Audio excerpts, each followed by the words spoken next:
Hello, say Charat. The five stages of grief, or the five stages of pain, describe the steps you have to take to recover from loss, mourning, or tragedy. These five stages are denial, anger, negotiation, the depressive stage, and finally acceptance. When you understand this model, you will be able to avoid unnecessary suffering during the mourning process. Nevertheless, there is a mistake of interpretation of this model, and some well intentioned people who are badly informed might advise you wrong, saying, for example, that you should express your anger because only that way you will be able to find peace. Now, think a bit about your life now. Try to find the negative event, the trauma, the loss, or grief that is still present in your life. Let's first understand how to deal with this negative event using the model of the five stages of grief. During grief, denial is the symbolic refusal to believe that what happened is true.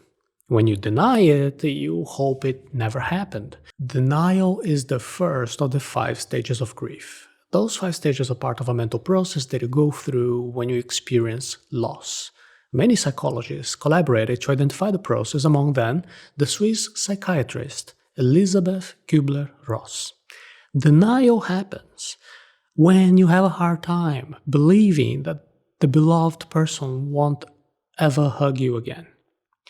You saw you had to prove that this person won't come back, but at the same time you keep thinking that it's not true. It is like holding the pen to sign down the papers of divorce and at the same time thinking whether everything is like a dream. The denial phase helps you to process what happened little by little. You need to get used to the new normal gradually in order to survive the loss. The world seems meaningless and frightening at the same time. We wonder how we can keep on, whether we should keep on, and why we should keep on. And denial helps us to deal with the loss by slowing down the process of adaptation to the new reality. Time will allow you to start wondering whether that was actually the end, so you can deal with the fact that it is over. In this process, you become stronger to be able to deal with reality. The second stage of grief is anger. You might be angry at people or at yourself.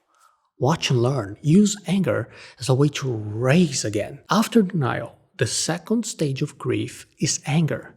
Anger is going to build up at a certain point. It might be anger towards the person who passed away, anger because of the fact that they didn't take enough care of themselves, or it might be anger towards yourself for not having done everything in your power to avoid what happened, or because you wish that things would have been different when you work together.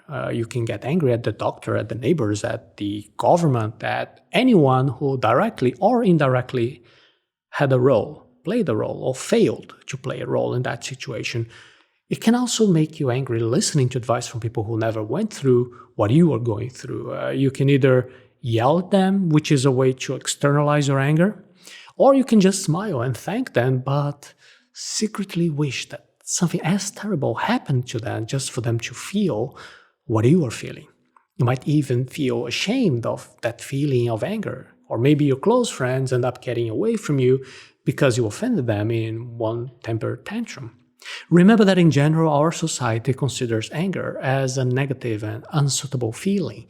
But if your friends aren't able to have empathy to understand your anger, the biggest problem is theirs, not yours. Observe the anger and learn from it. Repressing anger is very difficult. It can be harmful for your health. That is why you must be mature and you must learn and grow up by watching your anger. What does it say? What strength can you get from this anger in order to raise again? Make sure you think clearly when you analyze the answers to all these questions. Don't mistake the desire for things to be different for the power to actually change things. When you understand that you have limitations, as well as the other people also have limitations, you realize it is not your fault. And that is how anger towards unfairness diminishes. Negotiation is the third stage of grief, which uses your creativity to imagine other possible scenarios. That mental trip takes you to a place far away from the pain of mourning. The third stage of grief is negotiation. Since denial and anger didn't bring the person back, we start thinking about what could have we done to avoid the loss from happening. Negotiation can sometimes look like you're asking for some divine intervention, through which we ask for that tragedy not to happen. And in exchange, we promise to become better people. We tell ourselves that if that awful situation doesn't actually happen, we will know how to appreciate and better value the things that we have. We'll give up our vices, we'll give ourselves to altruistic causes. Another way of negotiation is just in a world of imagination, in which we think about life as a movie with different possible ends. If I didn't say this, if I didn't do that, and we keep thinking about what could have been different. Deep inside, we don't believe in those stories, but they give us momentary relief as we are in a place far away from the pain. The depressive stage is the fourth stage of grief. It looks as if it's going to last forever, especially if we can't find a reason to keep living. The fourth stage of grief is depression. It's one of the most difficult phases. Depression is when we see no reason to keep going. If we see something beautiful, it doesn't matter. Everything seems meaningless.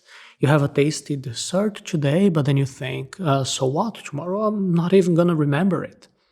Why should I clean up the house if it's going to be messy again tomorrow? Don't mistake the depressive phase of mourning for clinical depression.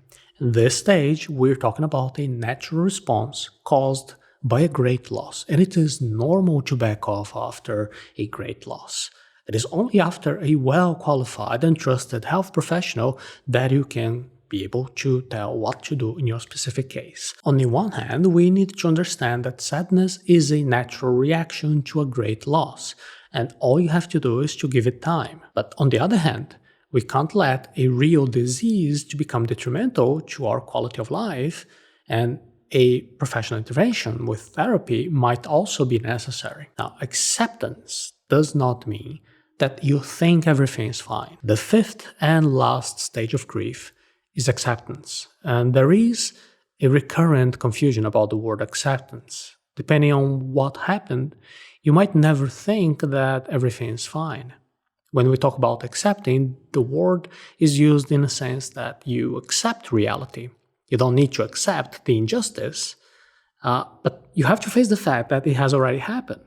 There's no turning back. Accepting doesn't mean approving the situation. Accepting is just realizing what was lost and learning how to live the next steps of your life with this new normal. It is finding peace within yourself and with the world. Finding acceptance is being able to live life and experience happiness without feeling guilty of betraying the memory of the person who is no longer in your life. The 5 stages of grief are not linear. Each person is different. They deal with problems in a different way. Those 5 stages of grief don't mean that you need to go through each one of them sequentially, so then you can finally reach acceptance. This is not a recipe that should be used as a prescription to heal all your problems. This is just a model that helps you to understand yourself better. In case you haven't gone through the phase of anger, for example, it doesn't mean that the way to overcome the depressive stage is bringing out a supposedly accumulated anger that you have. Grief is real because the loss is real. The pain of loss is as intense as the love for the person who is no longer in our lives anymore. Today's pain is the other side of the same coin that used to represent yesterday's joy. The stages of grief are useful to help us to accept what can't be changed. And you will need self-knowledge and wisdom to tell the difference between what can be changed and what can't possibly be different, to understand what belongs in the past, to understand what can be built in the future, to respect the love of the past, to accept the pain of the present, and to find new hope and purpose in the future. There is some criticism to the model of the 5 stages of grief due to lack of empirical evidence, and positive psychology has used the scientific method to find proven practices to help you feel good. And I invite you now to visit arata.se/happiness to continue this conversation.